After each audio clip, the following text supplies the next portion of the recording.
Good evening. I'd like to welcome you to the January 28, 2021 meeting of the Mansfield Board of Education. My name is Kathy Ward, Board Chair. I'd like to call the meeting to order at 7 p.m. Although this meeting is physically closed to the public may view the meeting live at townhallstreams.com/town or view it on Charter Spectrum Cable Channel 191. Celeste, would you call the roll, please? Sure. Susanna Everett. I'm here. Martha Kelly.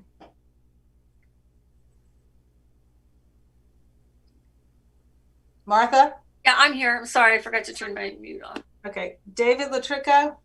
Here. Edith Allison. Here. Catherine Paulus. Here. Elizabeth Verge. Kelly Zimmerman. Here. And Rebecca Aubrey. Here. Great, thank you, Celeste. Now I'd like to turn it over to Superintendent Lyman for review of the 2021-22 proposed budget. Okay, thanks. Good evening, everybody. This is the first, as you know, of 2 budget workshops where we'll have a chance to go through the budget that I provided you an overview of last time in detail. We're going to be focused this evening on our general ed programs and our special ed and special services programs. And of course, I have a set of slides to share with you. I have just emailed them to all of you so that you should have them for your own reference later, because you will be able to see them here.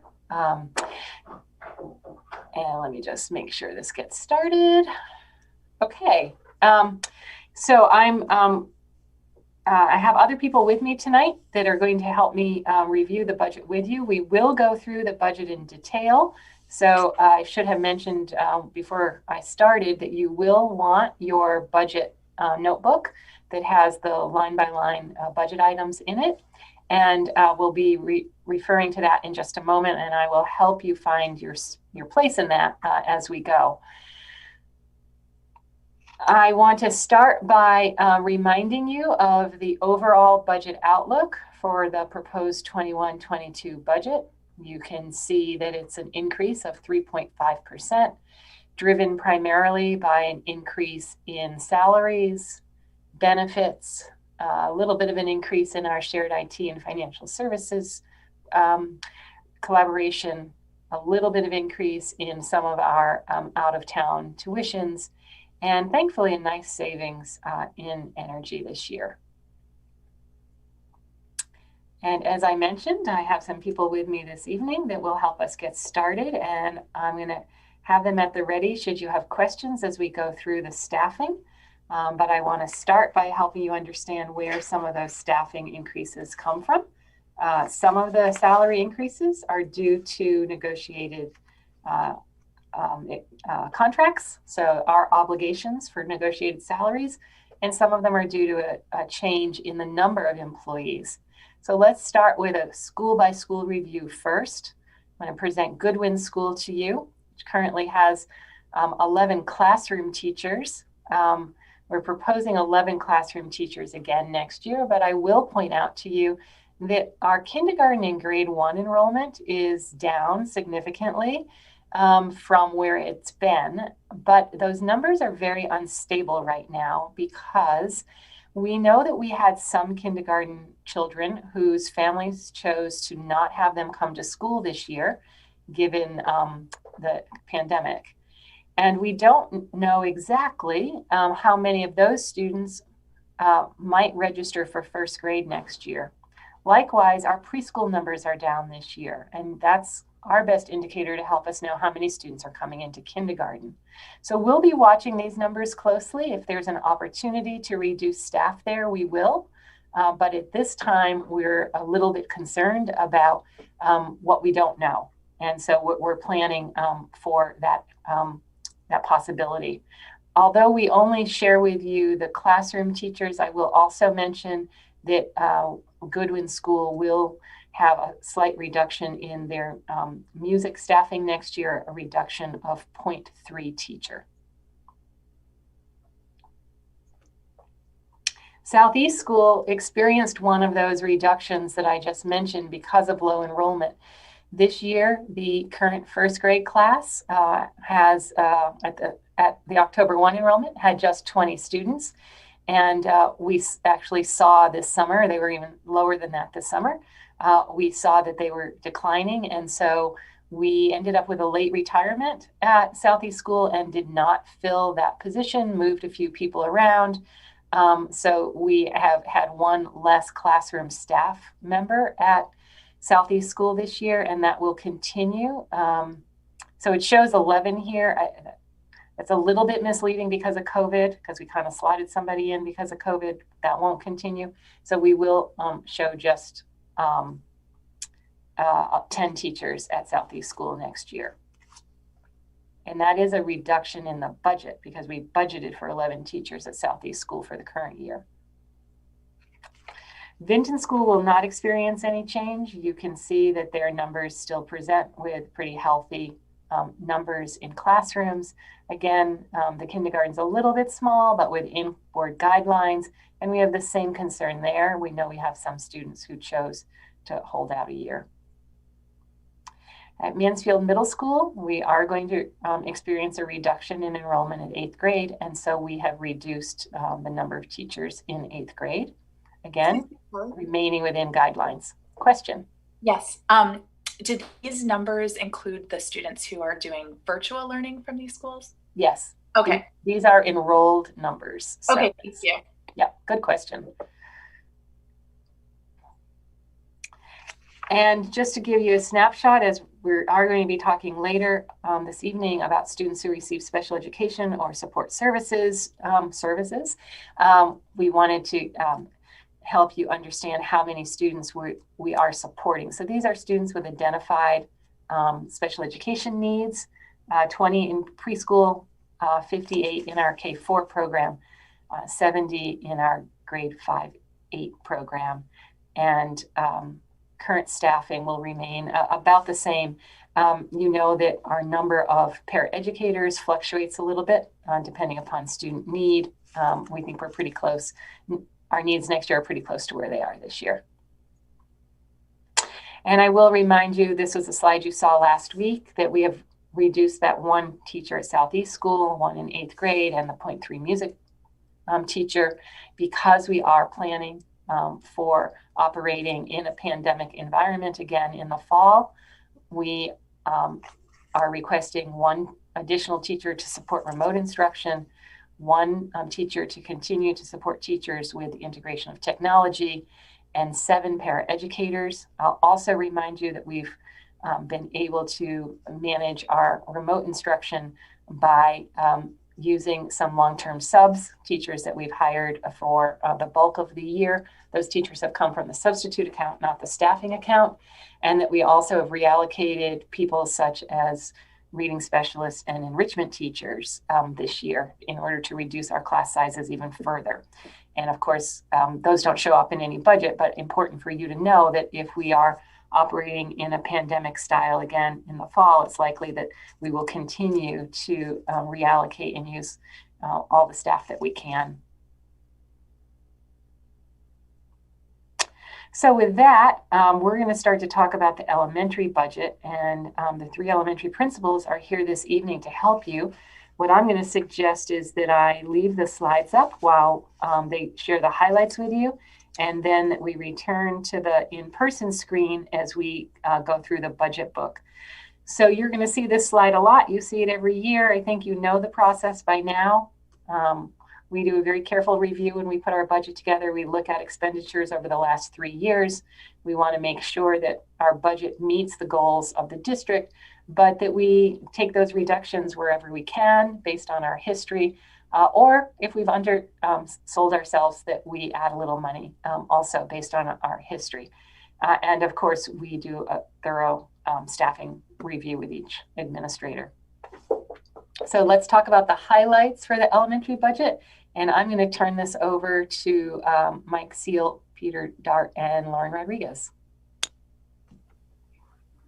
Good evening, everyone. I'll start off just by, number one, thanking you for your support We look forward to tonight sharing our best thinking and our plans. And while COVID definitely has played a role in our thinking, I want you to know that our passion, commitment, and what we have seen work in our elementary schools, which of course are supported by the budget, has been truly amazing. So thank you. We do want to note a couple of drivers, if you will, in our elementary school budget. Number one, we did see some increases in staffing. That was directly related to COVID in terms of supporting not only our remote learners, but also in-person learners. We realized that some of our spaces and numbers were a little challenging when we wanted to make sure that we maximize safe physical distancing and engaged our kids in the type of instruction that Mansfield is known for and that we know is best for kids. We also saw that in our literacy program, though, while we continue to develop our student-centered balanced literacy approach, which is supported by robust classroom libraries, we do see some costs coming down, but we didn't want that to be misunderstood as a reduction in overall work in that area, that we continue to develop it. And most importantly, we know that a lot of the funds still support classroom libraries. And in particular, with our work with equity, we're starting to look very carefully at making sure that our classroom libraries reflect the faces in our classrooms and that our materials support our equity work. We also saw that certainly during COVID and during remote learning, and Goodwin is a great example of this in the last 2 weeks when we were remote, we did have to rely on thinking about using instructional software in a different way. And so that is a driver, and you'll hear some examples of software that we are using, and we're better utilizing our budget process to support the software package so that we're intentional about what we're using and aligning it to reflect not only the budget side of it, but how it's actually being used in the schools and the classroom. And then finally, field trips. We remain so hopeful that we're going to return to a normal year with buses and field trips and visitation. We know that student-centered learning really is supported well with field trips and field studies. However, COVID has slowed that down, obviously, and so we're not leaving the building, but we are taking advantage of virtual field trips. And what I've realized and what we're seeing in our elementary schools is that actually the virtual field trip requires us to think about purchasing materials and resources that support the engagement within the classroom, and that we're zooming and using some of our tech tools to dial in. And I know Goodwin just had a great virtual field trip in third grade as they study Indigenous people. And we realize that it's not a one and done kind of trip, but it's a series of virtual field trips and studies. So with that, I think we're ready to dig in. And like we've done in the past, the elementary principals divvied up the work. And while we were present in all of the areas of the budget, we have delegated various areas to certain people. So Mike's going to lead us off with the ELA section of the budget. So I'm going to let you know that if you have your books in front of you, and I hope you do, we're in tab 3. So I'll give you a minute to find that section. And you'll recall that much of tab 3 has a K to 4 page on the left-hand side and a 5 to 8 page on the right-hand side. So we're going to start with the K to 4 pages. So the first page that you want to be looking at is page 33. Hi, everyone. Peter talked about ELA. It's basically a maintenance budget. This remains a high priority for the district. Just to add, Peter mentioned that culturally responsive text is a highlight for us, an important goal right now. I would just add that shared texts that are also culturally relevant is a part to do small group instruction in strategic reading and in guided reading. That's about it. It's largely a maintenance budget.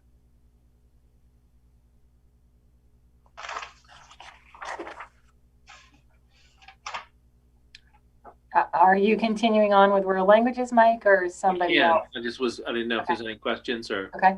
continue. Okay, so world languages is a maintenance budget as well, continuing existing programs.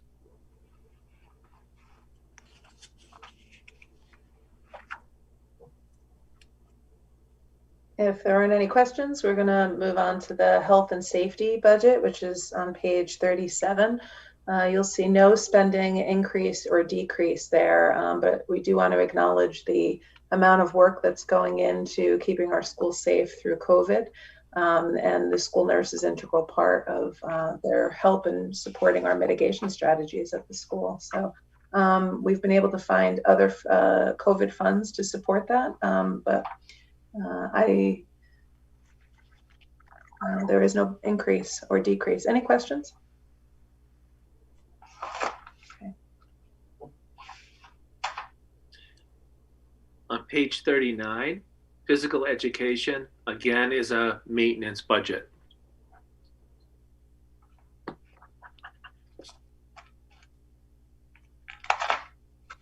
On to page 41 with art, and it is a maintenance budget, although you'll note that there is an increase. Sorry, can you repeat what you said about page 39? Certainly. This is physical education, PE, and it's a maintenance budget. Thank you. You're welcome. That gives me my usual, I ask this every year. Do we have enough? Are the mats okay? Yes, Good. Thanks. we love the mats too. It's great that we found somebody to help us mend them. They are expensive, but they're in good shape. So we're going to move on to page 41 with art. And it is a maintenance budget as well, though I want to note there is an increase of about $1,300. What we found was that because of COVID and the amount of shared supplies, that we had to really be creative and thoughtful in our budget to support the fact that students need their own supplies rather than having to think about cleaning and restocking. And so we wanted to be prepared with that piece of it.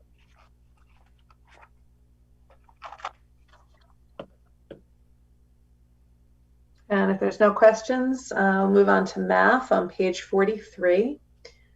You'll see a slight increase, which only resulted in from the instructional software section.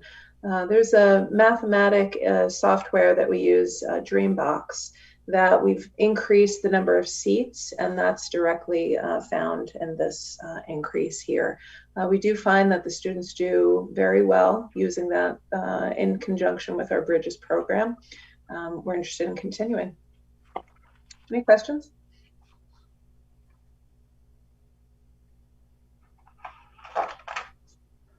On to page 45 with music, again, a maintenance program. You'll see some shifting of funds and a slight increase, and that is supporting, I know one of the pieces was thinking about the recorders that grade 3 uses. And again, it's a COVID kind of piece, making sure that we're in fresh supply of recorders and that we're not having to think about sanitizing and reusing them.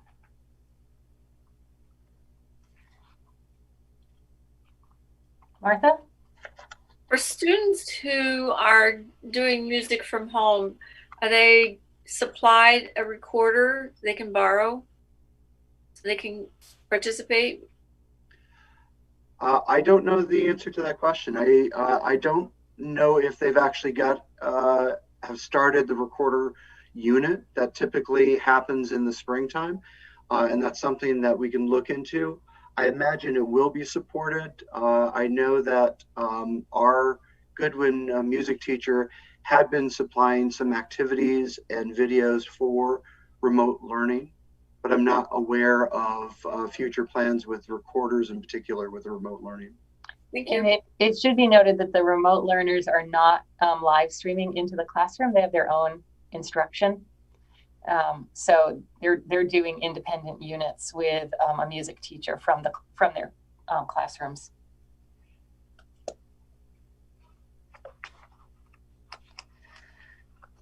Any other questions with music? I have the next section as well on page 47 with science. And science also is a maintenance budget. We know that we have been lifting up NGSS science standards and science instruction.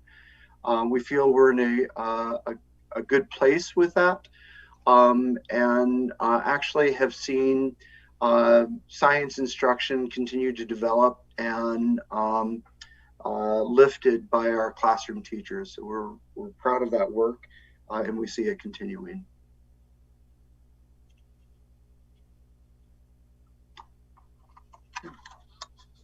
I'm going to move on to page 49 for the social studies elementary line item.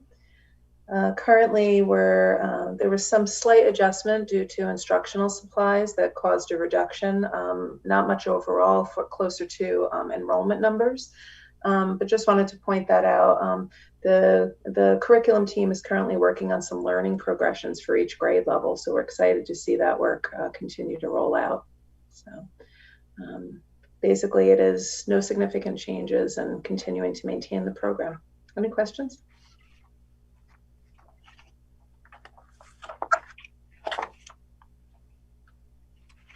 If you can turn to 53, I'm going to talk about central services, which is classroom supplies, paper, pencils, glue. This is also a maintenance budget.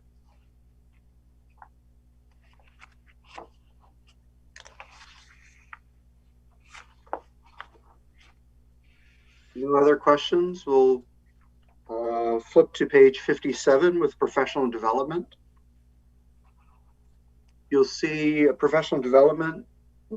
Edith, did you have a question? I'm sorry. I wanted to comment that I'm kind of surprised that some of these didn't get pushed up a little bit more, because of some of the budget items didn't get pushed up a little bit more because of the COVID stuff, that, supplies for kids at home, additional to what we had in the classroom. Just a comment. Yeah. That I'm surprised. I will mention that we've provided a lot of supplies to students at home. We're fortunate that students have been returning them also. And so in the end, we're still supplying the same number of students for the most part. I think Peter and others have mentioned a couple of areas like art and music where we've had to increase the amount of materials, but we were fortunate that our classrooms were well stocked before the pandemic, and so we could spread the materials out.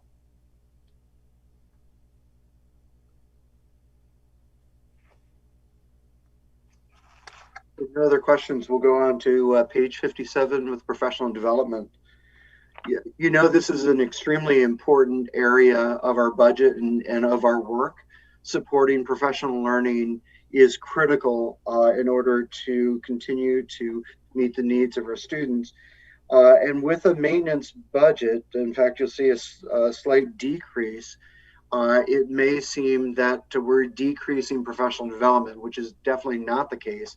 Unfortunately, what we're seeing is travel and conference fees have declined, but I know actually with a lot of creative online professional learning, we're seeing some increases of staff taking advantage of the resources and opportunities that are out there. So again, professional development continues to be hugely important, but you'll see that the budget itself is maintaining that effort. I see travel and conference fees. I mean, it's throughout, and I guess I don't understand why it's at the level it is, because people aren't traveling. If they're doing a conference, they're doing a Zoom conference. So I don't know why there are no hotels or anything like that. So I just, in thinking about that, And I know if there's a Zoom meeting, there's a fee for that, but nobody's flying, nobody's staying in hotels, nobody's eating meals out. So I don't know why this is throughout the budget. I see this. So it's just a general comment. I think it's an important one, Martha, and I appreciate the point.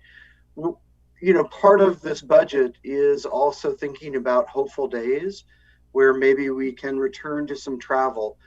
When we see staff traveling, it is just an amazing opportunity. And I know, for example, our ELA reading program has been supported by a lot of work through Teachers College. And when we've had staff actually attend on-site training in New York, they've had a very rich experience. And so some of that is hopeful that we can support that. There is a lot of great opportunities, but then there's also conference fees. And so while we're not traveling and we're not supporting necessarily the meals and hotels, we know that a lot of our partners, when they offer online learning, that there is a conference fee associated with it. Peter, I just have kind of like a follow-up. This is Rebecca Aubrey, question/comment in regard to that. What you're proposing makes sense to me, and that is that you're budgeting for the potential that teachers would be able to travel in the next academic year. I mean, I know I am already committed to presenting at several conferences around the country, this summer and into the fall. And most of them, even I have an April conference that's still kind of up in the air about whether or not it'll be in person. So that's just kind of my comment. I personally feel like it's wise to budget for that possibility that some conferences or training that's very valuable for teachers could potentially be virtual and it could potentially be in person. And so at least we're budgeting for that potential that it is in person and they have to encumber travel expenses. My question is, if, assuming last year we budgeted for travel and conference, if there were savings in that, and this might not be a question for you, Peter, but in general, if there were savings in that fund, if we spent less last year than anticipated because travel was shut down.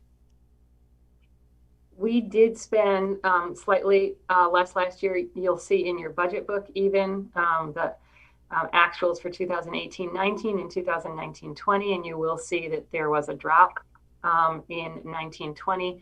There's a fair amount of our professional development that happens over the summer and in the fall. So that's how we spent what we did. But certainly there was some savings last spring, although I agree, we are already starting to see some of the professional organizations think positively and schedule conferences for late next fall. Those are the ones that I've seen start already. So I do think that we will go back to a more robust professional learning offering or opportunities next year. And it's important that we have the funds available to do that, because by then we will have been almost a year and a half with less opportunity for professional learning. Kelly?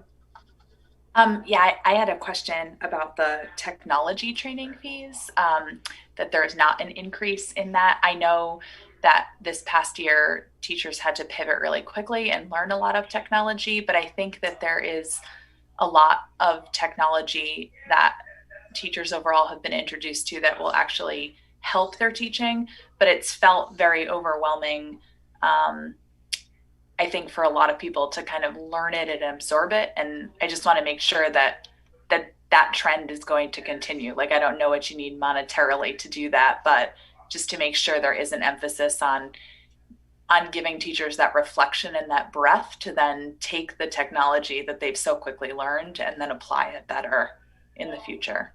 Yeah, totally agree, Kelly. And you'll recall that we have a technology person on board as part of our model this year, and Karen has been amazing. What we've learned about technology is often the expertise is in-house, and it's not necessarily a matter of sending people out, but providing the right amount of time and access for it. And so our technology integrationist has been awesome. And we've really leveled different schedules that have allowed her to visit schools and teams and teachers who need that training. So point well taken.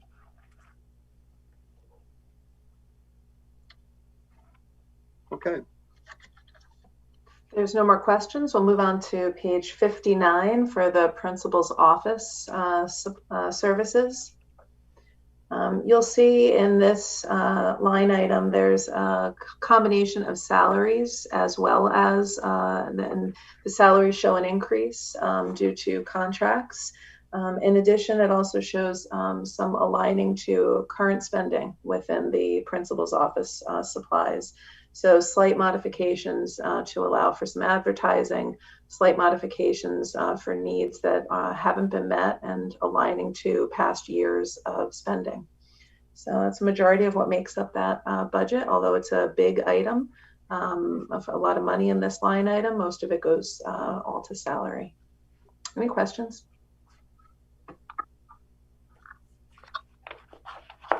Yes. We'll go up to page 61, and that's support services. And I had already talked about one of the bigger pieces in this is field trips, and seeing a slight increase in field trips. And again, part of that is being hopeful, but the other part is being very realistic and knowing that we can utilize field trip funds and supports in a virtual sense. And so we're looking for partners in supporting virtual field studies. And like I had shared, there's an example of one just this past week at Goodwin with their Indigenous people unit. Any questions? So I'll just add that in our conversations with principals, what we find is that as principals identify areas where they need more funding, they typically also identify areas where they need less funding to come out at pretty much zero. The 3 elementary budgets in total of the discretionary funds for which the principals have the authority to set the spending levels of all those accounts across the 3 schools, there was a $1,000 increase in this proposed budget over previous year. I think that's testament to the fact that the schools have been well resourced. I also think it's due in part to little spending on some of the bigger ticket items, such as equipment and classroom furnishings, because we're getting ready to move into the new school. And so we don't see us needing to spend not just now, but even when we're in the new school. So it's another kind of a savings almost of having the new building. I want to thank the principals for their thoughtfulness in doing this. They don't take this lightly, and I also think that their good planning over the last several years has put us in the position that we're in now. So thank you. Any other questions for the elementary principals before we move on to middle school?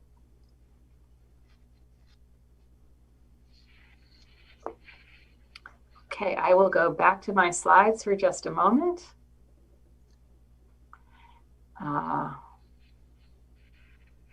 Told you that you would see this slide often. We use the same budget development process at the middle school that we do in our elementary buildings. And there are a few highlights to hit there as well. And I'm going to turn this over to Candace Morell and Larry Barlow. Good evening. As we begin and present the middle school budget for this coming year, we'll start with really talking about some of the things that we've focused on in this current year and we're planning for the future. Operating this year, no surprise, has required additional staff, both to develop a remote team and to provide needed supports in school, spreading out students, providing individualized instruction. And similar to the elementaries and what they spoke to, a use of instructional software has been growing and was made more important this year. As we all know, we still live between the in-person, hybrid, and remote learning world. And so to appropriately reflect expenditures for software this year, we are better defining what constitutes instructional software packages and have moved funds around to ensure our budget accurately reflects those practices. In the area of instructional software, we've been pretty diligent this year in our pursuit and acquisition of high quality software tools that aid teachers in providing quality instruction to students who are in person and through distance learning. Platforms such as Newsela and Freckle have been used to enhance reading and math instruction, as well as to provide, in the case of Newsela, a rich set of current text that's accessible anytime and anywhere. Second Step Social and Emotional Learning Program has been implemented in all grades 5 through 8. We've used Mosamac and Gizmo in the science instruction, particularly for those students when they're in the remote learning environment. And that has been very powerful, particularly in the area of when we want to create those lab type experiences. In addition, we've used a variety of tools to help in instruction: Kami and Padlet, Pear Deck, Desmos, Edpuzzle, and Jamboard. They help make learning accessible to all of our students and manageable for adults creating those learning experiences. And a bright spot for us this year has been the opportunity to watch our colleagues at the middle school lean into each other and learn from one another about these programs. Some of our best professional learning this year during staff meeting time is really when we've been able to have colleagues share their knowledge of a particular tool, talk about and demonstrate application of practice, and then watch staff learn from one another and seek each other out as they continue to develop programming for students. In general, instructional supply and textbook shifts that you'll note in the budget are due in part to lower enrollment and in part to changing practices that are less dependent on textbooks and learning that's supported more by primary source and other text. And you'll note this year also in technology education, there's an increase in the program supplies line, but not an increase in the overall budget. We adjusted funds in this particular area this year for the purchase of Tinkercad, drones and autonomous drones, in some cases parts and supplies, because like many of our teachers, they repair a lot of their own equipment that they use with students. These tools that we've purchased for programming allows for collaborative programming across all 4 grade levels. We'd also like to highlight a recent project that focused on building the play-based learning boxes for kindergartners at Southeast School. This quarter, I can't wait till you see these, they're incredible. This quarter, our grade 8 students met with Erica Labella and Becky Robichaud and their students. They spent some time through Zoom learning a little bit about the kindergartners' interests and ideas. They took notes, they came back, they designed, they planned, and our students really took those ideas and made magic happen. And I really mean that. They created 38 play-based learning boxes and 2 custom racks that were delivered to Southeast School. And on Tuesday, there was a big reveal over Zoom. We had kids on both sides of the screen just oozing with enthusiasm, excitement, and pride. Our 8th graders were just thrilled.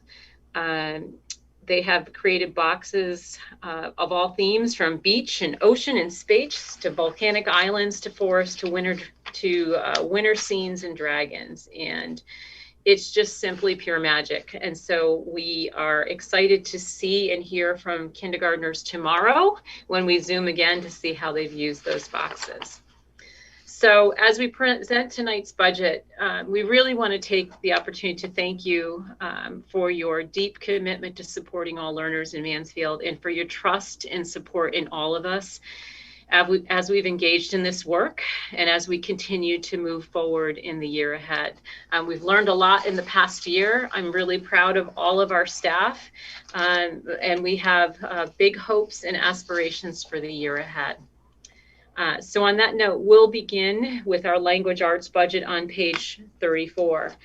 There's no increase to this budget. There is an increase to the instructional software line, and that's really to continue to support some of the programs that we've found to be high quality that we continue to use this year and expect to use next year. Additionally, we continue to add to classroom libraries with culturally responsive texts. Our teachers have done a tremendous job this year of developing new units as well. that reflect the students and their backgrounds that are present in their classrooms. On page 36, we have the World Language Program. This is a maintenance budget. However, there has been a shift in this program this year. Historically, we've allowed for exploratory languages to begin in 6th grade. We actually moved that down to 5th grade this year. We're really excited about it. We've been talking about it for a number of years. This year seemed to be the right time to make this move. So by the end of this year, our 5th graders will select a language that they'll choose to focus on for 3 years. I'm excited about that because I see the growth and that they make in the target language with 2 years of practice and work in that target language. I can only imagine where they'll be now that they have 3 years of that language. So we're looking forward to that. Page 38 is health and safety. There's no increase to this budget. This budget really does support programming such as internet safety, good decisions, as well as other programming within 5th grade around the smokehouse and fire prevention. We've made a shift with our internet safety. Last year, we began the shift in 5th grade where we planned for breakout small group sessions, and that's been very, very effective with all of our students. Page 40 is physical education. This budget really is designed to maintain current programs. We continue to develop units that focus on individual and lifetime activities. This year in particular, a highlight has been the expanded use of our ropes course. Really impressed with both Brenda Bissell and Adam Ramsdale, their willingness to collaborate and to really figure out ways to get all kids in all grades on the high and low ropes course. Adam did some good research. There were some new belaying tools that also allowed them to expand the use because of the way the tools operate. And we're looking forward to the spring where we can get out there again. I have a question. Sure. On page 38, I didn't read anything about it, the internet safety. Maybe I missed it. Mm-hmm. Martha, it may not be in there this year because it's been in there pretty historically from year to year. We've been doing internet safety here for about 8 years now. It's not in there, so I thought, well, maybe I didn't see anything, and so I didn't know. Maybe it wasn't being done or something. No, and then you mentioned it, so yeah, we've continued to use it to implement and work with Scott Driscoll. He's a really quality presenter, but we've maintained that. We do this in grades 5 and 7. There's a good program that we offer fifth graders in small group settings, and then in 7th grade we then revisit that program again. And this year we've moved to making that program in 7th grade also.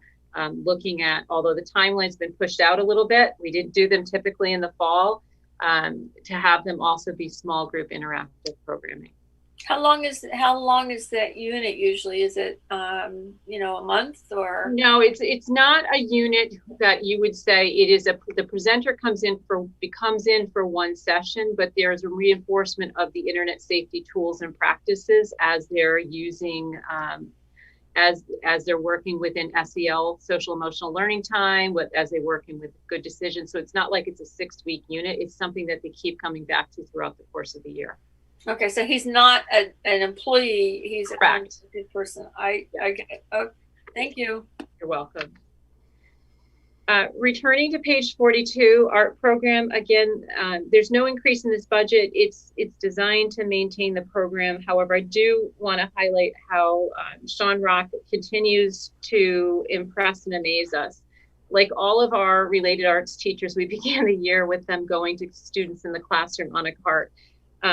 He has proven that whether he's bringing carts to a classroom, utilizing his room, or facilitating art in the cafeteria, that it's central for his role here, that he wants kids creating and collaborating in interesting and unique ways. He's already thinking towards 3rd quarter mural painting, how that's going to happen. creating more space for that to happen, and just allowing kids to interact and create those projects that they so missed in the time that we were away from school. So we're happy to have that alive and well. Page 44 is mathematics.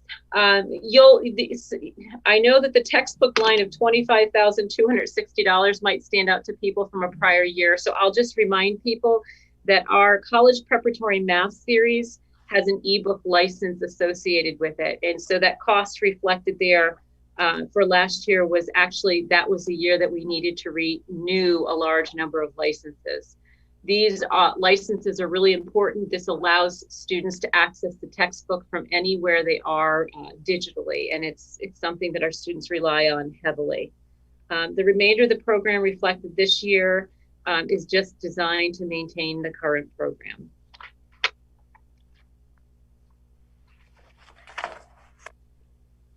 Page 46 is our music program. You know, we have a slight increase to that budget this year. There's a need to replace the double brass horn.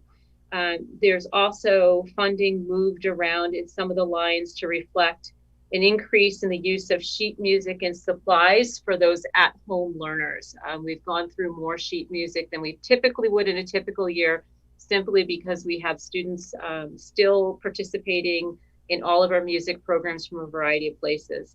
I do want to highlight really the tremendous work that our music team, not only at the middle school, but across the district has done in collaborating together to ensure that music instruction and lessons still occur for all of our students, whether you are attending school in person, whether you're hybrid, or whether you're remote. They have found ways even recently to hold a string fling clinic on a Saturday via Zoom. They've involved all of our students who perform play string instruments, and Lindsay was able to get a guest presenter that she's known well from some of her clinic festivals she's attended in the summer. A bright spot of Zoom is that it doesn't matter the location that that person lives in. So they actually presented from Florida, and students had a wonderful workshop that day. So we're pleased to see that instruction still moving forward, and they're still planning you know, for more opportunities for students to collaborate as the year goes along. And Candace, can I just clarify? So in the elementary schools, the remote kids are not necessarily receiving the live instruction, but in the middle school, even so all of the students are receiving instruction, but this is for instrumental lessons. So it was really important for us to make sure in the beginning music students, they've built in time for lessons for students in all grade levels, and they're still doing the beginning music program. It's virtually, however, particularly with band instruments. Lisa Corvo is tending to do all of her lessons small group or one-to-one, and actually extending her day to make sure that she's getting those lessons in. With okay, so it wasn't reflective of if you chose like virtual learning or no. We find ways to include them. And I also want to point out that for music instruction in grades 5 through 8, even if you're a remote learner, you're still able to participate in music instruction. And Ken Johnson has done a remarkable job of making sure that he's meeting with those remote learners in small groups, that they have access to the instrument, whether it's a guitar, ukulele, keyboard. We've sent them a lot of instruments this year because we realized it's really important for students to feel connected in that way.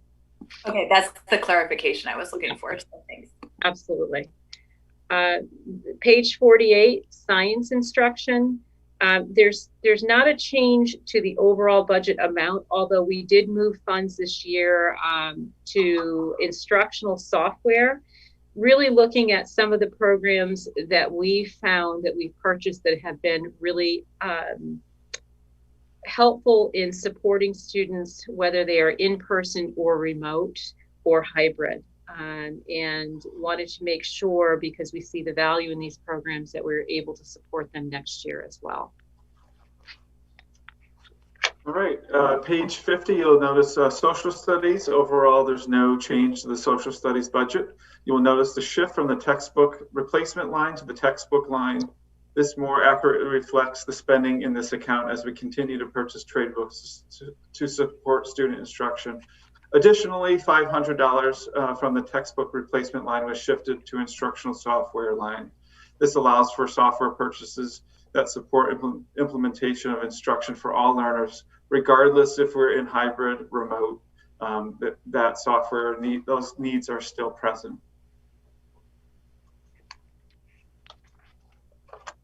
Page 51 is the life and consumer science budget. We'll note that there's no overall change to the budget. However, Nora Dickinson is incredibly resourceful and creative in all that she does. She really looked at this year and looking ahead, how can her project work reflect greater opportunity for collaboration and communication amongst the students, but also how they can also be a contributor as a citizen of the world. Several highlights for the program is last year she applied for the Mohegan Pequot grant, which she was awarded, and it was a monetary amount. There's a field trip, there's supplies, and unfortunately because of COVID-19 they never were able to go on the field trip. But she continued with that work this year and kept in contact with tribal elders and shared the work that the students had engaged in developing an understanding of their cultures and traditions. And the tribal elders were so impressed with the work, they actually extended her grant, gave her more funding, and are looking forward to hopefully having her students be able to go there as a field trip in person later in the spring if possible. But they've also provided a virtual field trip to her students already this year. And then in 6th grade, students are collaborating on vetting for the Paw Safe Animal Rescue group. And in grade 7, they've baked breads for Covenant Soup Kitchen. So she's been very resourceful and creative in the ways that she's providing space and structure for students to collaborate and contribute to their local community. The next page is page 52. It's technology education. Similarly so, Bob Burrington is a never-ending source of creativity and boundless ideas of what kids can do. Not only just building within the classroom, but looking beyond. And so he's expanding the program and building in opportunities for students to work with Tinkercad and autonomous drones outside of the building, and also, looking at ways that his students can contribute to our local community and our learning community. He's already, now that they've finished learning boxes for Southeast, he's already looking for other ways for students to contribute across the schools. Page 54 is central services. This simply is a maintenance budget. No changes to that budget. Page 56 is our guidance services budget. As mentioned earlier, we implemented a second step curriculum this year, social emotional learning curriculum across all 4 grades.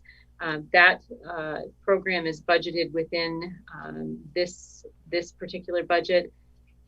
We also are deeply appreciative of the work that our 2 school counselors commit to, Christina Lee and Eileen Melody, in finding ways to build connections and to support our students and their families in the needs that they have as we move through the year. What are program services? So program services, Martha, that would be programming that we've utilized for funding for it, the high-low ropes course at Holiday Hill. We've had students not only participating here, but also going to that program there over the years, because We simply can't get all of our students in a grade through the experience just utilizing our ropes course. Additionally, we're using some of that funding to support our second step social emotional learning program. Can I just chime in for one quick second? Sure. I just wanted to commend the purchase of the Second Step program. I know that's a big investment, but it's such a wonderful research-based program that just has such great support for it. So I'm really glad that the middle school has invested in that program and the implementation of that program. And since I've interrupted your presentation, I will also say I, as a board member, just so appreciate everyone's detail. It's just so helpful. The budget obviously supports all the amazing work that everyone is doing. And I think we've almost taken for granted a little bit how incredibly innovative and creative and flexible, and we could go on for hundreds of adjectives that all the staff have been in supporting our kids and families this year. And it's just really wonderful to hear, how some of that's happened this year, and all students, contributing to the whole community has been amazing. So sorry, just wanted to share my appreciation. I appreciate that. And I think, I'll share just an example of that happened this week, without naming names, but we had a student who bikes to school. His chain had broken on his bike. We have staff out as morning greeters on the sidewalks this year just because we have so much more traffic. A staff member noted that the chain was not working. She swapped duty spaces to free up the teacher that she knew had bike intellect that could support the fixing of the bike, who quickly looked at the bike and made a phone call to Store Cyclery, his friend, and said, "I have a bike here that needs a new chain and 2 tires. Can you do this for me today?" He got the bike there. They fixed it. By 2:15, this student had a bike with 2 new tires and a chain and was beaming. And so, I agree with that. That's just one example, but I probably have 100 or 200 of those this year. And, sometimes this last almost year has been rough for all of us in ways, but it's also, I continue to see time after time the remarkable ways that staff pull together and support one another and support families and support students. And we're really blessed. We have a great team in this community. So thank you. The next page that we'll look at is page 58. It's professional development. And I appreciate the dialogue earlier in regards to the elementary school budget line. We haven't changed the funding line because I do think that we are ever hopeful that not only will there be virtual conferences, but in-person conferences for staff to attend. I know the value that we get back when staff are able to attend Teachers College or go to CPM training. I could think of a list. And I'm also mindful that I hired 8 new teachers this year, 8. And I recognize that there will be a growing need for continued opportunities for professional learning. They're amazing staff, but if we want staff to grow and learn, we need to be able to fund the opportunities for them to be a part of learning those best practices. So we have left the professional learning budget stable with the hope that we will have opportunities not only to have people come to us, some to be online, but also really hopeful in the future for staff to be able to go out to professional learning experiences, because we see and experience the value when they come back with those ideas and that training. Page 60 is principal's office. This really, again, is designed to maintain current budget and programs. At the middle school, we continue to refurbish classrooms with furniture. So that's something that we're always looking to. And so that's something that we'll continue to do this year as well. Page 62, field studies. There's no change to this budget line. Similarly to the elementary school, we hope to be able to offer some online field trip experiences and eventually in-person experiences next school year.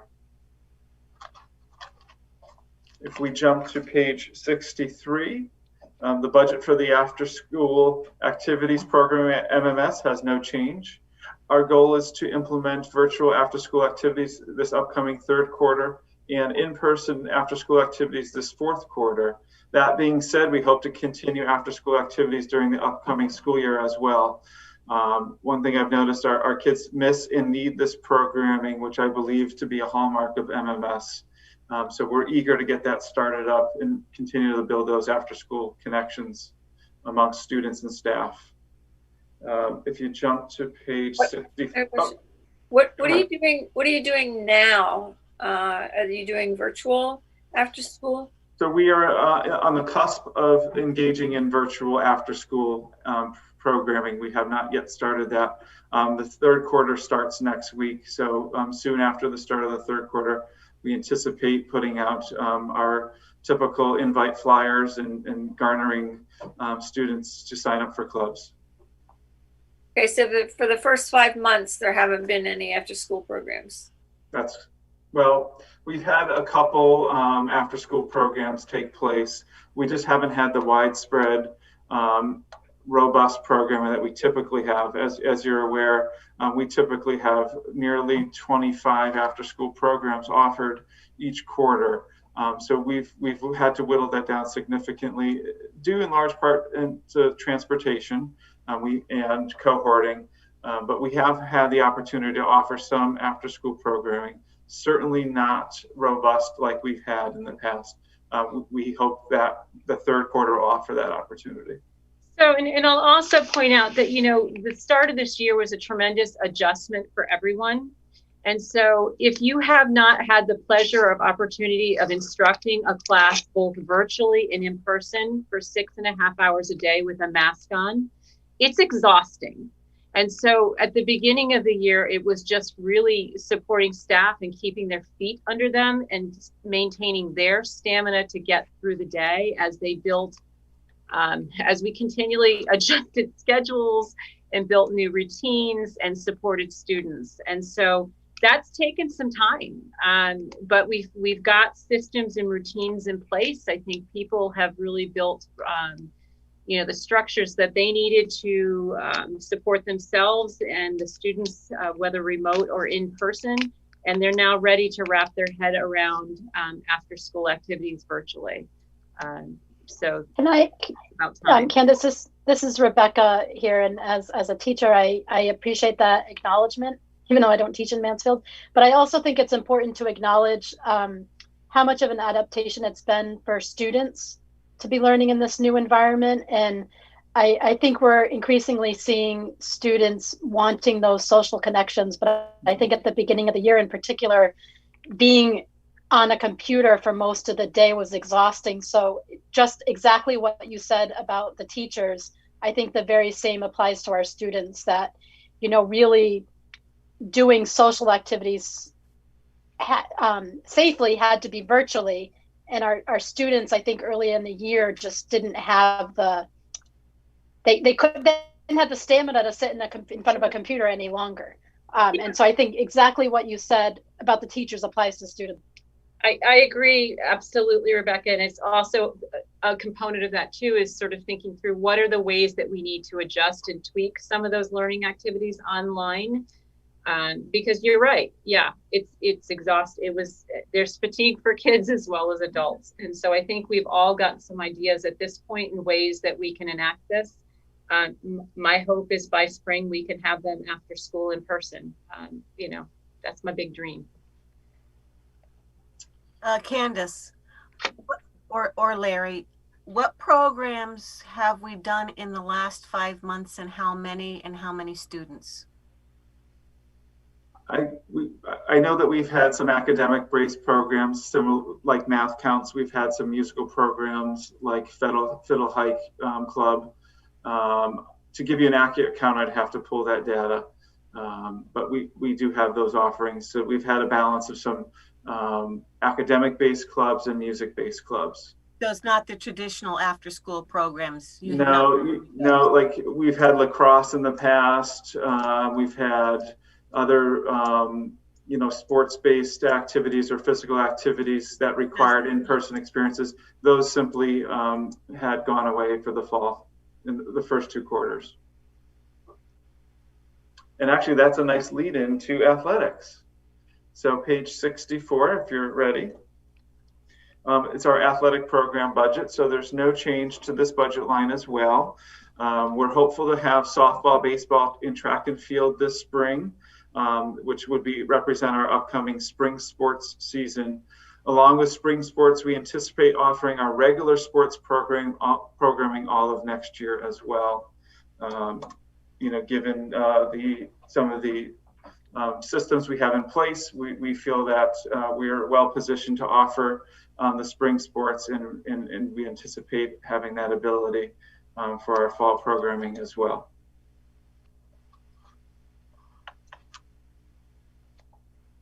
And that concludes the presentation of the middle school budget.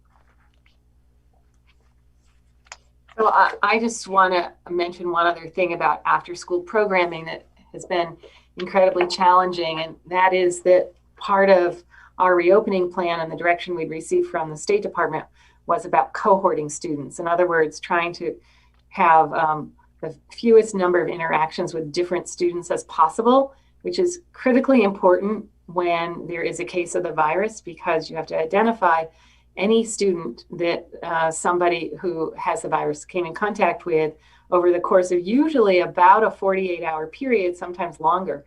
And so we weren't sure how to manage after school in-person activities and still maintain cohorts. So that was a good part of the reason why we didn't start the year with after school activities, along with the other reasons that are mentioned there. The fatigue and the online challenges. There are just the in-person activities just created a tremendous amount of challenges. What we're finding now is that students have adjusted to how to stay apart from each other. Now we've figured out best spaces to use. We can do some in-person after-school programming as long as we can keep students apart. And much of that, of course, is more easily done when we can be outside. So third and fourth quarter, especially the later end of third quarters, things start to warm up, give us more opportunities. So I applaud the middle school for keeping students safe. I know it's been challenging. I've had a lot of requests from kids, from teachers, from administrators to do more after school programming, and we've taken our time with it. You'll recall, we still have grade 7 and 8 hybrid. So we don't even have not found a way yet to have all of our middle school students in school with each other every day yet. So it's been a process. It's also been a school that has had very little virus. So that makes us feel good. We're doing something right, I think. Can I actually ask a budget question related to that? So yeah. I'm sure there's a lot of teachers who have relied on that after school money supplemental to their salaries. So to this point, we haven't been paying out for any of those clubs. Will we do we typically do that? Right. So then teachers who are teaching this virtually starting for the third quarter will start to get compensated for that again? Yep. Okay. Yeah, the compensation aligns with the club that you're instructing and providing that after school support to. Okay, great. Yep. Thanks. You're welcome. So the other thing I wanted to mention is, as with the elementary budgets that you heard, the middle school budget was prepared in such a way to maintain spending overall as closely as they could. Again, in the accounts where the administrators have the discretionary authority to identify the budgeted amount, the middle school budget has increased by $1,300 over last year. Any other questions about middle school? Kathy? If I would just like to echo what Susanna said. I'm just so appreciative of your thoughtful work, elementary and MMS, and keeping this budget down as low as possible when in this terrible time it could have been so much worse. Just really, really appreciate your hard work and thoughtfulness. Great job. Thank you. And since Kathy, I'm just going to piggyback on that too. I think I said this last week, but you all have been essentially running, like adding a couple of additional schools to to our current budget. Like you're doing that. We have additional schools that you are running in this context, which is amazing. One of the nice things about the way we do budget here is it actually gives you a little bit of a program overview every year. So you get a lot of detail about programs. So with that, I am going to move on to the next two parts of our budget that you're going to look at tonight. It's tabs 5 and 6. We're going to start in tab 5 with student support services. And as with the other budgets, student support services goes through that same historical review, the same need to look at expenditures over time, and the requirement to take a really clear focus on enrollment, including both in-district and out-of-district placements. And the special services budget includes magnet school students as well as students that need special education outplaced. So Shameen Patwa, if you'd like to share the support services highlights. Yes, and good evening, everyone. As you have already heard from others tonight, I just want to thank you for your support. It truly is a pleasure to work with a board that supports initiatives that support all learners. I would like to begin this section by celebrating all the hard work of our special ed and support staff services team. Suzanne, you stole some of my thunder, but this team has been working to expand supports and services for very unique learners in such creative ways. And that began in March. I'm picturing again, Melissa Ottman trying to fashion a webcam, and we didn't have the doc cams at that time. And she figured out a way to stack books and aim them. And I mean, it was just the kind of work that was going on was pretty impressive. And the work continued into the summer with our virtual summer school. We met needs of many different learners. And in one case, we even were able to bring a student into the building to support their needs. The celebrations continue this year too, with watching pre-K students keep their masks on and joyfully learn their letters. And then really, as Candace said, you watch teams work with children and families to identify supports within the school and community to alleviate some insurmountable stressors right now. So, and last but not least, I want to take a moment to make a special shout out to our school nurses. They have been true frontline workers and have worked tirelessly.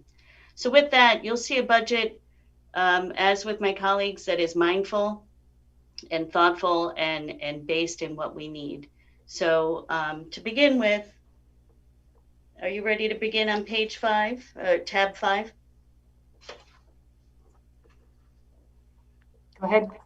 So we're on page 88, which starts with enrichment. And as you'll note in the text, the enrichment teachers this year have taken on roles as classroom teachers.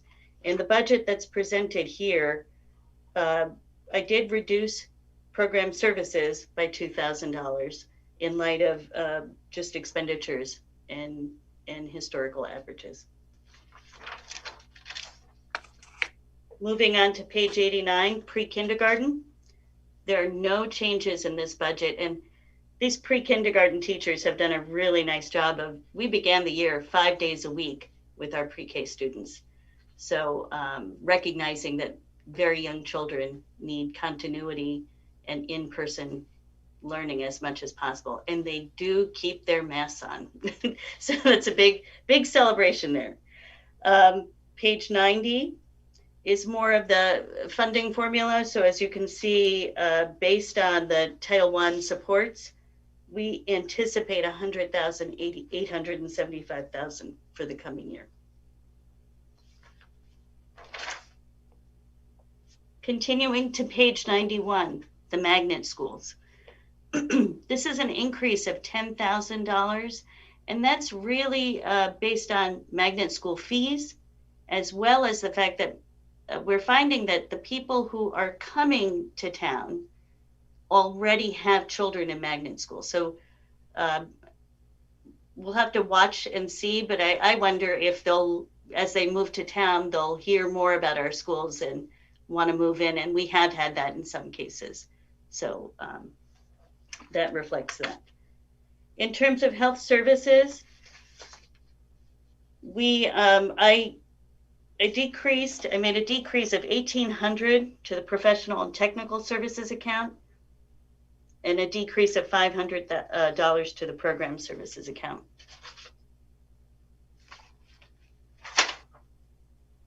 And then with the professional development, no changes. The budget is maintained there. Do you have any questions?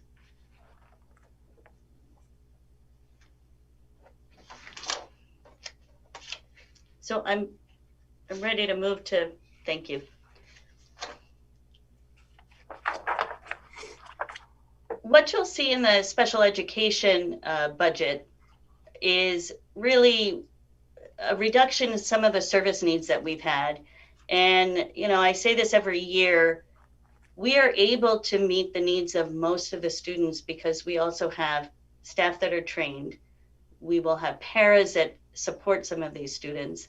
And so those have some cost address, to keep students in district costs money. But in some cases, we won't be able to meet their needs, and we do seek placement outside. So if you want to go ahead, we'll go to page 100, which is behind tab 6. In this case, it was just a shift of $1,000 from the instructional supplies account. We're buying a lot more technology, and this year in particular, we did invest in document cameras, other kinds of technology to meet the needs of our students too. Page 101 reflects the summer school program. And, the budgeting has been fairly accurate each year. And just to point out, this past summer, we had 43 pre-kindergarten to grade 8 students and 3 students in our middle school intensive room for summer school. And then we were staffed by 3 teachers and 9 paraeducators. We also had suite instruction going on, and there were 16 students who participated in that program.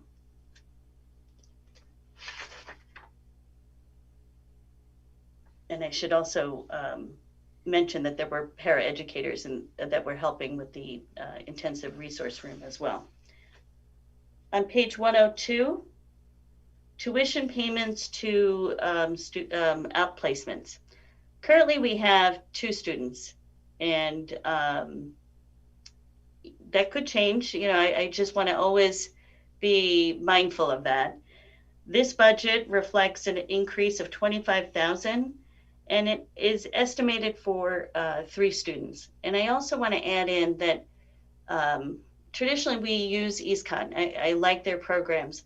I found though that the costs are increasing. So where we might have had a flat tuition, now they're adding in for para support or additional supports, and it does make it a little more expensive. So I think this amount gives us a buffer. Shamim, this is Rebecca, may I ask a question about that? Sure. I'm just noticing what you're proposing is less than what we've paid in previous years. Are you able to kind of like anticipate out and, yes, and know that there will be fewer students? What I know is that, yes, Rebecca, we at this moment know that we will have a student aging out of our system, and we'll leave 1 student for now. I think this is a mindful enough budget that gives a little more wiggle room if I need it. And so hypothetically, if someone were to move into district and need to be outplaced, that's still possible within the budget? Within reason. Within reason. It depends on the specialized nature of instruction. And I'm having a weird deja vu. I feel like I've asked this question before, but because we're legally bound to meet the needs of that student, where then, if you were to have to exceed that budget, does it come from someplace special? Like, we always have a contingency fund that that we can draw from if needed. Okay, thank you. So I'll just piggyback on that. We are allowed to maintain some special education funds in reserve. In the last several years, even before my time here, you have allowed us to move some unspent funds at the end of the year into a special ed reserve account. I think it's wonderful that we've reduced the need to have students seek their education out of district. But we also know that it's not reasonable to think there will only be one student that needs to be out of district next year. And it is in fact true, Rebecca, every summer we experience some students moving in, including this summer. Interestingly enough, the students who moved in this summer have already moved out. So we also know that this number of students can be a little bit fluid. So we think this budgeted amount gives us the right safeguards that we need for another year. Kelly, we lost you for a minute there. It seemed like everything froze. So I said that we've every summer had students that do move in, including this past summer. And some of the students that have moved in this past summer have already moved out. So the budget itself needs to be a little bit fluid to be able to accept that as well. Thank you. Yep. Moving on to page 103. Oh, go ahead, Susanna. Sorry, I'm going to say the thing I also say every year, which is like, of course, we have expectations that we'll have a few students that will need to be outplaced, but it is really a testament to the entire team that you have, Shameen, that supports students. I mean, most often the best place for students and their families is to have kids, in their home school, their local schools, and it's just incredible for the entire staff, not just special ed, but all staff that support kids and families in the district. And again, since I'm interrupting, I will also just say, like, I'll start to get weepy. Like, the effort that everyone has gone to support our most vulnerable learners through all of this is just tremendous. I mean, it's overwhelming. So thank you to everyone. Thank you. And thank you for recognizing that. It is, at one moment I thought, I don't know if you're familiar with vicarious trauma, but I think of the stories that families are hearing, or our teachers are hearing right now, and our support staff are hearing. And I can't imagine that doesn't come home with you. And it is a lot sometimes to think about. The answers aren't easy. Right now, the services outside in the world are not easy to obtain. And so it is impressive at how undaunted our team is, and will continue to do things above and beyond the call of duty. So with that, on page 103 is a decrease of 25,500. And this is, our outside evaluation line does continue to go down a little bit. And the types of evaluations we're doing more of are the assistive technology evals, again, related to meeting unique learner needs. So, and those are where we're finding more need. And our student population right now seems pretty stable in terms of physical therapy and occupational therapy needs. So, page 104, speech and language. No changes in our budget, and again, another team that has been doing wonderful work. Psych services, page 105. I feel like I have to shout out for everybody because they all are doing such a great job. Our school psychologists, no budgetary changes this year. We will maintain the current program.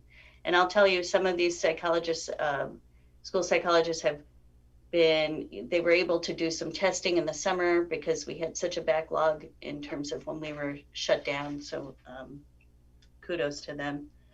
And then page 106, professional development. And that is linked with how do we meet needs of students in-house. We have to continue to maintain our skills and maintain current practices, and that takes professional development. I have a question about that. Mm-hmm. I was just curious about professional development for your department. Is this like themed or focused to the needs of your particular group of professionals? This wouldn't help somebody in the English department or math or something like that. Is this really targeted to what your staff is doing? Yes, it is more targeted. So for instance, we had a student who really, we had a fairly involved student who needed a different manner of communication, a picture exchange communication system, PECS. Having a special ed teacher trained alongside a speech pathologist allows us to have a really strong program here. And that person can then help train other people. Wilson Reading is another one. Targeted. Is that for dyslexia? Mm-hmm. Yeah, no, I think that's important, that your team is focusing particularly on the needs of your group, what your students need. Absolutely. They're mostly totally different from the general population. So, that's good. Thank you. And then page 107. Jermaine, can I Oh, yes, Catherine. Do you know offhand about how many students we have that do have dyslexia? I wouldn't be able to tell you that. I can tell you that of our disability categories, learning disability is the largest piece of the pie. And that's not different than statewide numbers. So how is that different from, is dyslexia just thrown into that category? Yes, and that's yes, it is. It is. There are some nuances to a dyslexia diagnosis versus a learning disability category, but for our purposes, we do address the needs in both cases in the same way. Thank you. Sure. Page 107.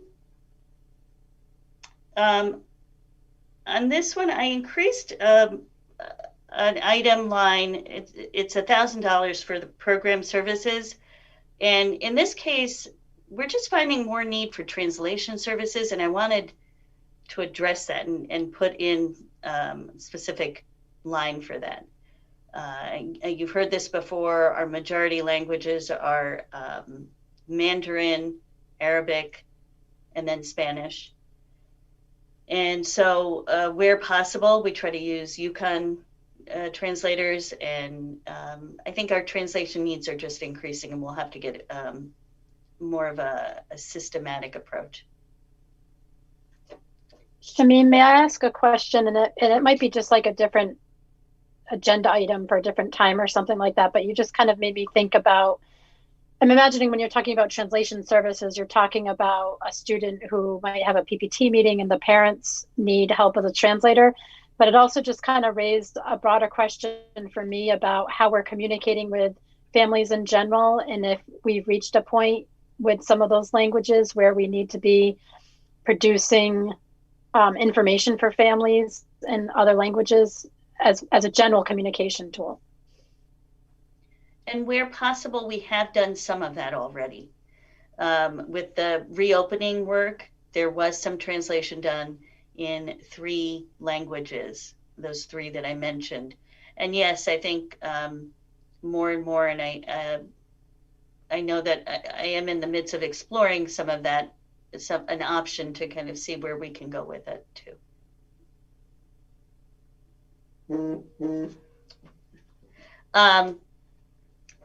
Page 108, along with the shrinking number for now of outplacements goes a reduction in transportation. And so the reduction is 20,000. And I do want to let you know that a special shout out to my assistant, Kathy Quinn. She really helps watch the money and she is great about getting bids and is very mindful. She helps with our Medicaid reimbursement plans, and she is vigilant about grant spending. So she is very helpful in this area as well. So the transportation costs are down, but again, as Kelly noted, every year is fluid. Throughout the year it's fluid, but at this very moment in time, I can say that this budget is a responsible budget and prepares us for the future. And that concludes my section. Great, thank you very much. There's nothing here that shows what the reserve is, though. There's nothing in this, because I'm always nervous about the reserve, that we have enough in there, but it's not shown in this. It's not in your budget, but it is in your financials. Yes, I know it's in the financials, but anyway, I'm always nervous about that. We are in good shape, Martha. Thank you. That concludes the review of the budget sections for this evening. There were some questions that came to us ahead of time, and Charmaine is here. And there were a couple of things that I've asked her to share with you this evening. There were some questions about employee benefits and the reason for the increase there. And a couple of other questions that I think we've addressed, but let's start with employee benefits, and then I'll kind of take us through some of the other questions that we received in advance. So Charmaine, if you can join us. Good evening. I know that the insurance increase has been a bit of a sticker shock for several folks. The reality of the situation is that it's with anything. When you have a situation where your numbers have been either stable or really low year over year, and then the next year you have a bit of an uptick, that uptick feels more like a giant climb than an uptick. So, in essence, on the medical insurance side, the past several years, you've had both on the employer-employee cost share side been flat.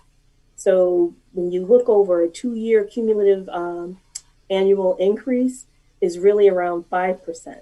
If you stretch it out even further over 3 years, you're looking at what really materially is a 4% increase.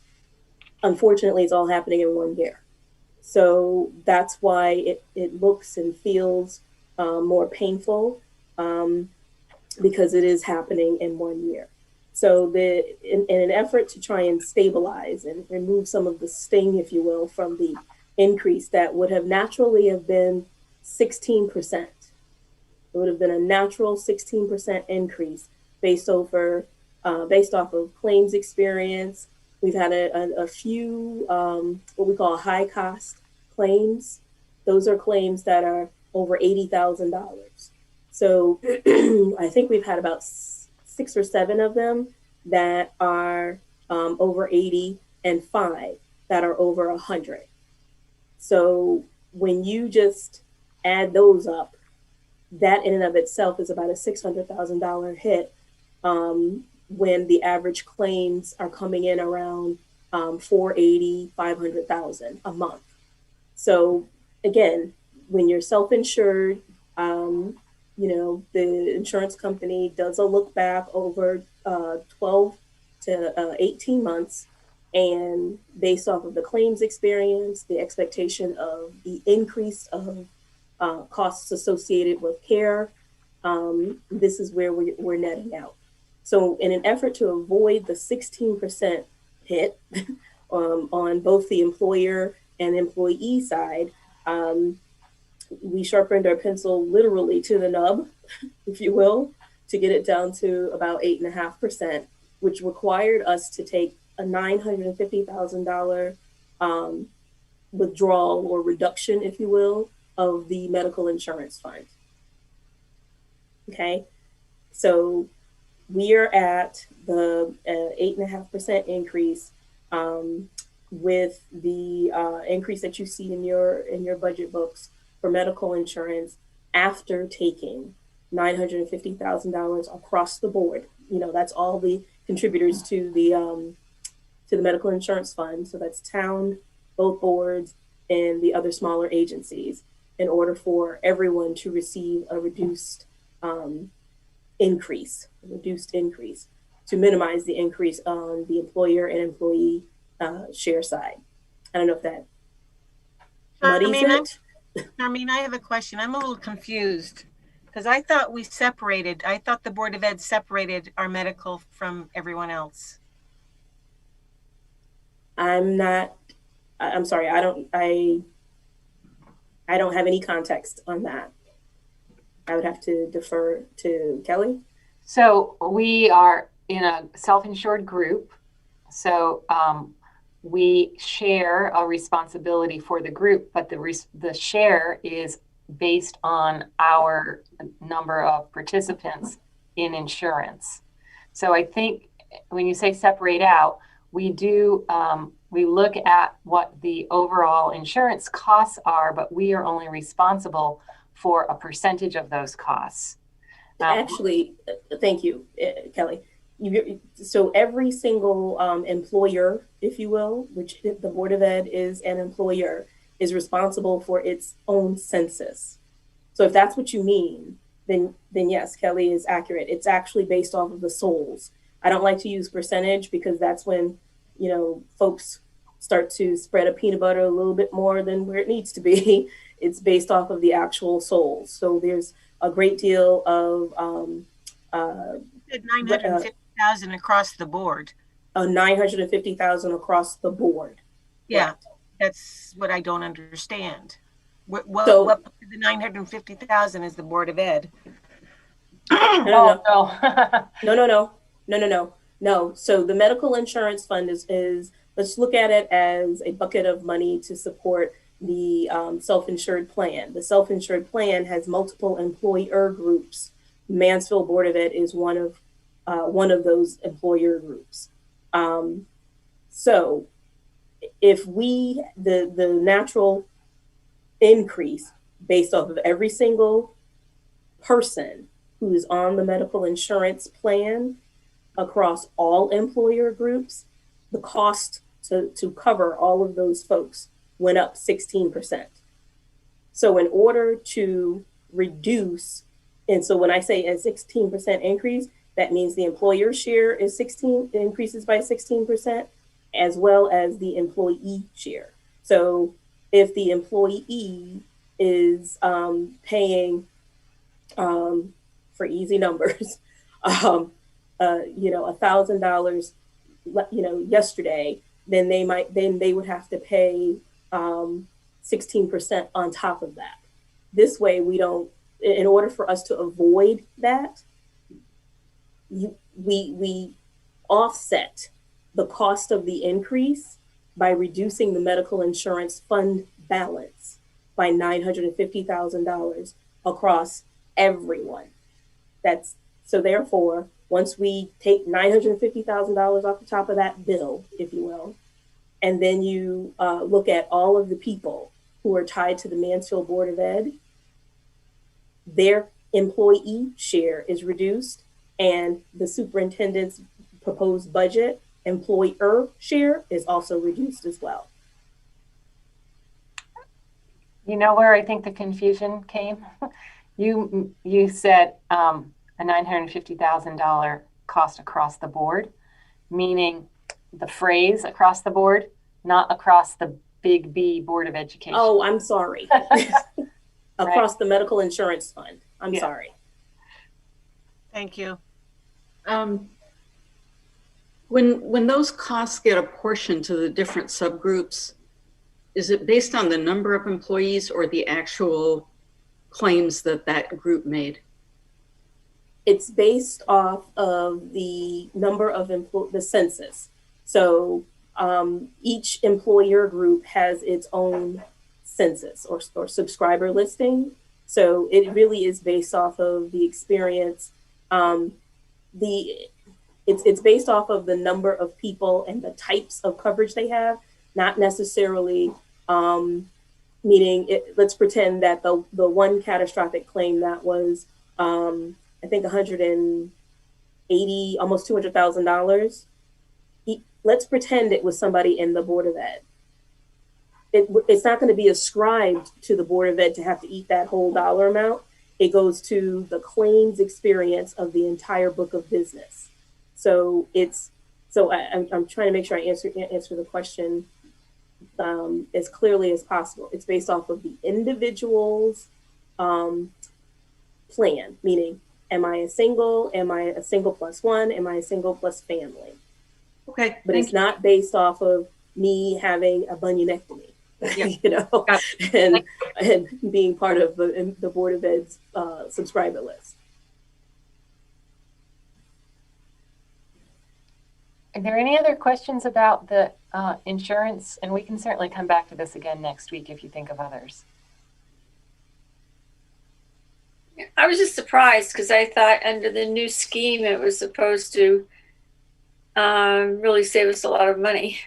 It did. So, yeah, but it doesn't look like it's there. Well, so can I speak? I will speak to that. So because your HSA or a high deductible health plan, on the town side, it's not fully it's not a fully high deductible health plan.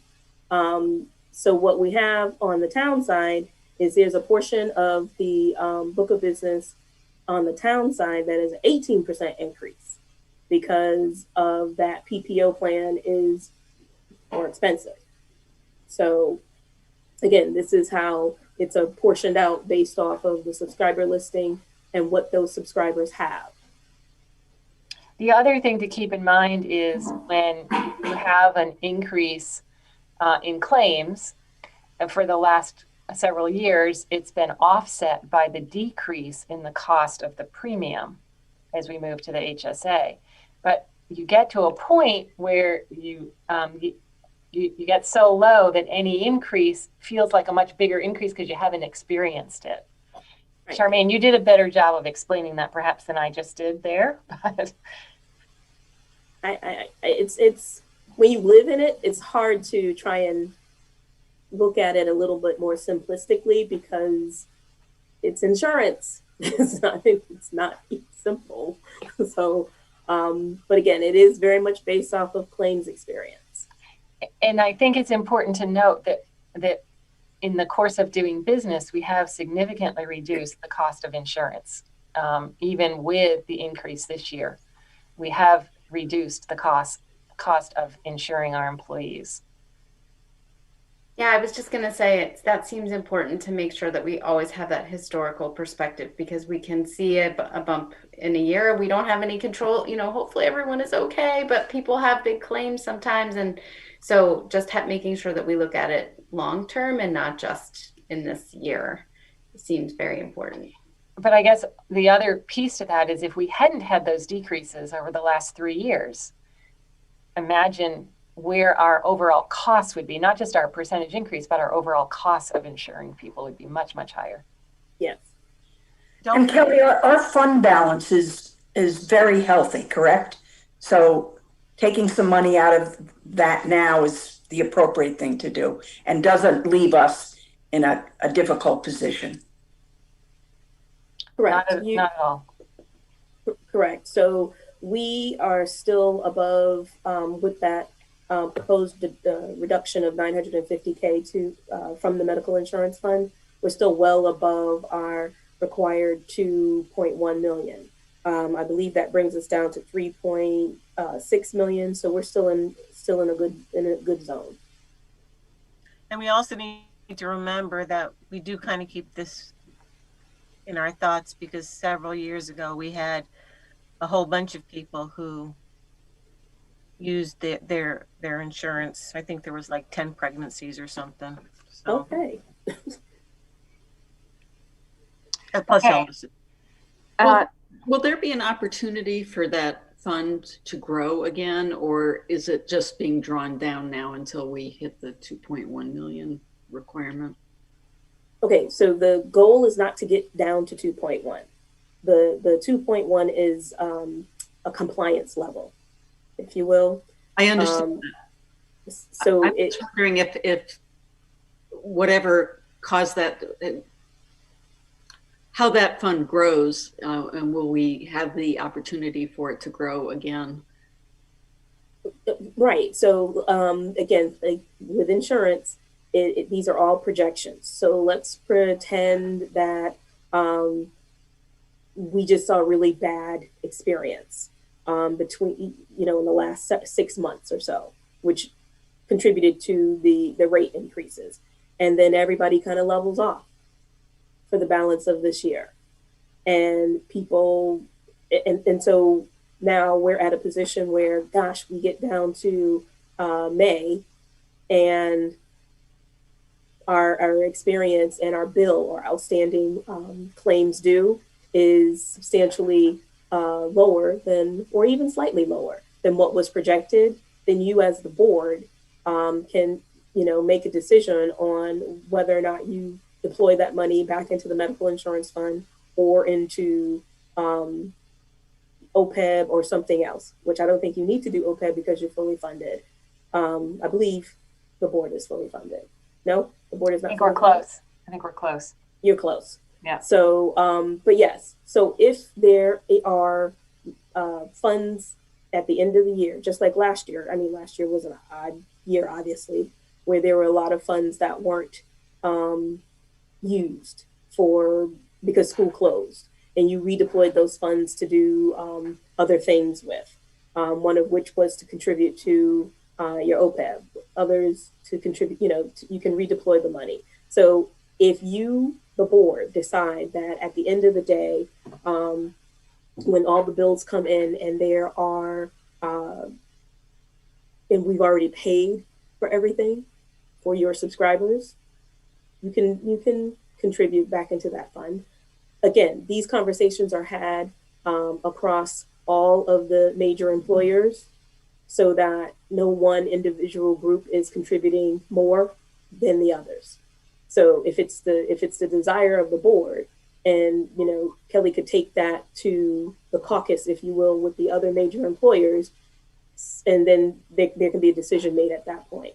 But I would never encourage or advise any one employer to contribute to the fund if it is not going to happen across all employers. There needs to be continuity. Okay, well, thank you for explaining this really complicated stuff to us. Thank you. Again, if you think of other questions during the week around insurance, feel free to send them to us, and we'll try to give you some more information next week. A couple of other things that came up. There is a question about an increase in special education instruction. I believe it came from looking at the budget summary by activity, which is on page 22, and it's line item 61201, and it's special ed instruction. That is a line item for staff, both certified and non-certified staff. And so there's been an increase, of course, across all staff lines because of salary increases. It's slightly more in the special education line, and that could be due to several things. It could be that some staff members in that line have a greater increase next year because they're still moving up through the steps. It could also be because we did use the 2 contingency paraeducators that were in the budget last year for special ed. So there are a couple of additional staff in that line, but it's nothing more than just looking at the employees this year and considering what it will cost for them next year. And Kelly, it's further broken out on page 100, exactly to what you just spoke to, the details that Shameen had spoken to in her presentation. Kelly, what was the number? What was the line number you said? 61201 on page 22. 61201. Okay. Yeah, it's kind of near the top of the page.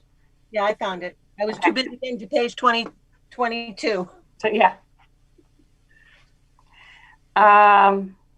There was also a question about what this budget, if adopted, the impact it would have on per pupil expense. I wish that was a simple answer, but it's not, in large part because per pupil expenditure is not quite as simple as just taking a bottom line figure and dividing it by the number of students, because there are some costs that the state removes from that calculation or from your total expenditures as they create that calculation. And we don't know what's going to happen this year because of COVID. So there are a lot of additional costs that have been incurred both this year and in budgets moving forward because of COVID. And there's a good chance that some of that's going to result in a different way of calculating or different formula for calculating per pupil. Other thing I want to remind you about this budget is that it includes, admittedly, some additional staff to allow us to re-enter the year prepared for COVID. And finally, although we still don't have all the details yet, we have been told that we're going to have more flexibility with the new stimulus funds that have become available to us, and that those stimulus funds could extend into all of next school year. So it is possible that before we have to bring this budget to the town council, we've gotten that information and realized possibly that we could use some of those stimulus funds to address some of the additional staff in this budget.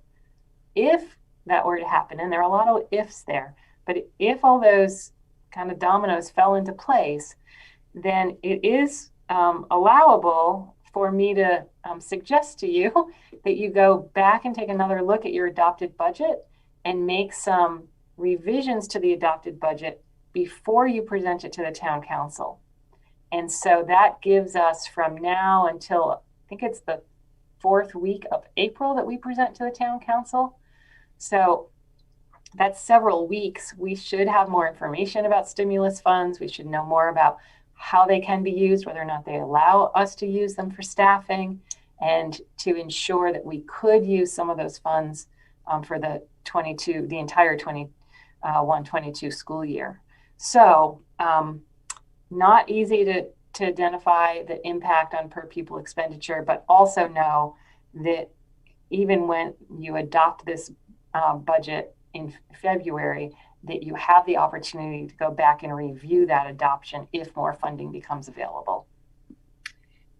And Kelly, I'm sorry, I know we talked about this briefly last week, but can you refresh for me what would happen if we adopted the budget with the money, and then after everything was approved by town council and the town, if then we found out we could use money or got more money than we expected? Right. So you always can return unused funds to the town if that were to happen. The town meeting here doesn't happen until, I think this year is like May 11th. So that gives us a lot of time. I'm hoping that even if there is talk in Washington about another stimulus bill, if that went through, that we'd know something before May 11th. I think we've got quite a bit of time still before there's a final on this budget. But I also would suggest that you need to make sure that you take action now that communicates what you believe are the needs of the district for next year, right? So we don't want to short ourselves now in the hopes that all these things are going to happen, because we just don't know if they are.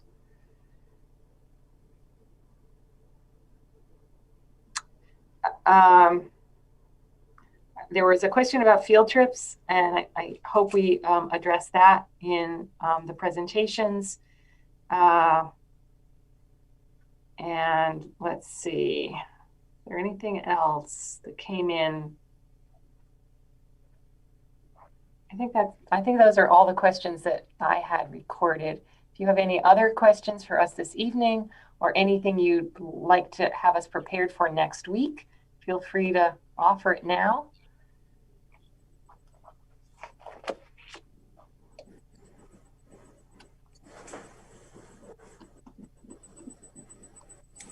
So it seems like there are no other questions, Kelly. Okay. So if there's nothing else, I'd like to thank Charmaine and the administrators, and Kelly, thank you for an excellent presentation. Thank you, all of you guys, for submitting questions and your thoughtful comments. So greatly appreciate it. So if there's nothing else, I will entertain a motion to adjourn. I move we adjourn. Thank you, Edith. Second? Martha, thank you very much. Is there any objection to us adjourning at 8:54 p.m.? Then we are adjourned. Thank you very much, everyone.